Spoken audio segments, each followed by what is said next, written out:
Upcoming ప్రోమోలో పెద్ద బొట్టమ్మ ఉలిచి కోసం నయని వాళ్ళ ఇంటికి వస్తుంది. అప్పుడు సుమన అర నిమిషం పాటు పెద్ద బొట్టమ్మకి ఉలిచిని ఇవ్వడానికి ఒప్పుకుంటుంది. దాంతో పెద్ద బొట్టమ్మ సంతోషంగా ఉలిచిని తీసుకుంటూ ఉంటే విక్రాంత్ ఏమో సుమన అని చెప్పి అంటూ ఉంటాడు. ఇక ఉలిచిని తీసుకున్న పెద్ద బొట్టమ్మ ఒక్కసారిగా ఉలిచిని చూసి షాక్ అవుతుంది. దాంతో ఈ బిడ్డ ఉలిచి కాదు అని పెద్ద బొట్టమ్మ అంటుంది. సరిగ్గా అదే సమయానికి నయని వాళ్ళ గురువు గారు ఇంటికి వస్తారు. అది చూసిన విక్రాంత్ ఏమో గురువుగారు వచ్చారని చెప్పి అంటాడు.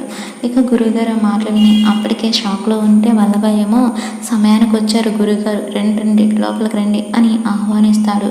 ఇక అర నిమిషం టైం ఎప్పుడైపోయింది, ఉలిచినిచ్చేయని చెప్పి పెద్ద బొట్టమ్మ దగ్గర ఉన్న ఉలిచిని సుమన బలవంతంగా తీసుకుంటుంది. అప్పుడు పెద్ద బొట్టమ్మ, నిన్నెవరో మబ్బి పెట్టారు, ఆ బిడ్డ ఉలిచి కాదు, సర్పాంశతో పుట్టిన ఉలిచి అయితే నేనెందుకు గుర్తుపట్టను అని చెప్పి పెద్ద బొట్టమ్మ నిలదీయడంతో విక్రాంత్ ఏమో, స్వామి మీరే నిజమేంటో చెప్పండి ప్రమాణపూర్వకంగా అని విక్రాంత్ అనేసరికి, అంత మాట ఎందుకు విక్రాంత, నిజంగా పెద్ద బొట్టమ్మ చెప్పినట్టుగానే ఆ బిడ్డ ఉలిచి కాదని చెప్పి గురువు గారు బయటపెడతారు.